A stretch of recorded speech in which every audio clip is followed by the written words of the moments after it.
Hello everyone, welcome back to my channel. তো এখন যাচ্ছি আমরা ঘুরতে।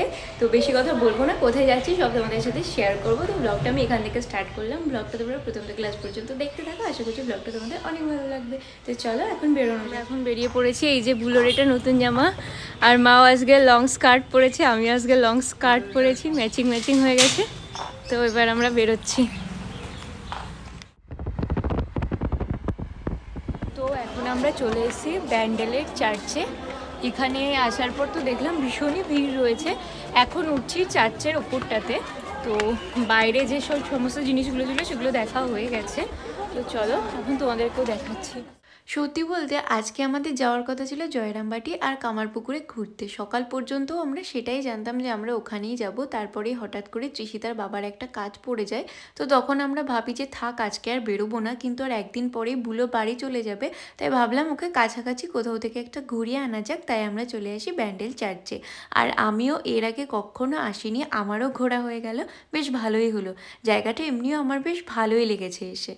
তো আমাদের চার্চ দেখা হয়ে গেছে, এখন আমরা বেরিয়ে পড়েছি। আর চার্চের ভেতরে তো ফোন অ্যালাউ করে না, যার জন্য ভেতরে কোনো ভিডিও নিতে পারিনি। বেরিয়ে পড়েছি। আর যদি রাতের দিকে আসতে পারতাম তাহলে ভালো হতো, লাইটিংটা দেখতে পারতাম রাতের দিকটাতে। তো এখন যাচ্ছি অন্য জায়গাতে, কোথায় যাচ্ছি সেটা অবশ্যই তোমাদের সাথে শেয়ার করবো, তোমরা ব্লগটা দেখতে থাকো। তো এখন আমরা চলে এসেছি ইমামবাড়াতে, একদম পাশেই রয়েছে। এই যে এখানেও দেখছি ভালোই লাইন, সবাই লাইন দিয়ে দাঁড়িয়ে আছে। লাইন দিয়ে টিকিট কেটে তারপরে ভেতরে ঢুকতে হবে।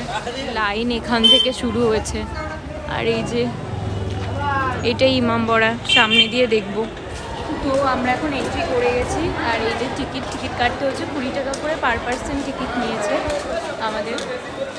যে যতগুলো পারি তোমাদেরকে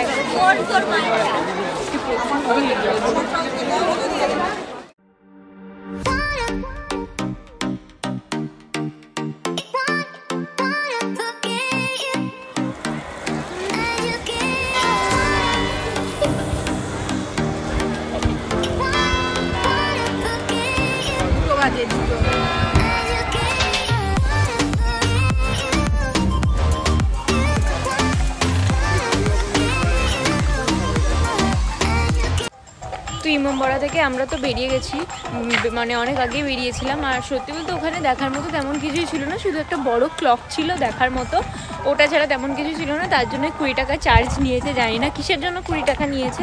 তো ওখান থেকে বেরিয়ে আমরা গেছিলাম একটা ধাবাতে দুপুরবেলা খাওয়া দাওয়াটা সারতে। খাওয়া দাওয়ার পর আমরা চলে এসেছি এখন অন্য একটা জায়গাতে। এটা একটা পার্কটার নাম হচ্ছে নিউ দীঘা পার্ক। তো এখন এখানেই আমরা ঘুরছি। তো ব্যাপারটা হচ্ছে যেটা এই নিউ দীঘা যে আর কি পার্কটা আছে, এটা তো গভর্নমেন্টের প্রপার্টি। তো এটাতে মেনলি হচ্ছে অনেকে পিকনিক করছে, দেখাও একটু ঘুরিয়ে। ওই যে এই সাইডগুলোতে সবাই পিকনিক করছে। আর এমনি পার্কে যেরকম সবাই আসে সেরকম আমরা অনেকটাই বড় এরিয়া যেটা দেখছি আর কি। অনেক কিছু এখানে ছিল যেগুলো এখন মানে বন্ধ করে দিয়েছে। বেশ ভালোই লাগছে, নিরিবিলি আছে, বেশি লোকজন নেই। এতক্ষণ যে কটা জায়গায় গেছিলাম এত লোকজন ছিল, এই জায়গাটায় বেশ একটু কম লোকজন পেলাম, ফাঁকা ফাঁকা। সো চলে এসেছি আমরা বাড়িতে। ব্লগটা তারপর থেকে আমি আর কন্টিনিউ করিনি। তো মোটামুটি আমরা 6:30টার মধ্যেই ঢুকে গেছি বাড়িতে। আর বাড়িতে এসে ফ্রেশও হয়ে গেছি, দেখতেই পাচ্ছ। এবার যাবো নিচে একটু চাটা খাবো। ভীষণ মাথা ধরেছে আমার সারাদিন রোদ্দুরে ঘুরে। তো চাটা খেলে একটু মাথাটা যদি ছাড়ে তারপর একটু পড়তেও বসতে হবে, কারণ সেমিস্টার আমার চলেই এসছে। তো ব্লগটা আমি এখানে এন্ড করছি। তোমাদের যদি ব্লগটা ভালো লেগে থাকে একটা লাইক করে দিও, আর প্লিজ সাবস্ক্রাইব করো। তো দেখা হচ্ছে নেক্সট একটা ব্লগে। টাটা।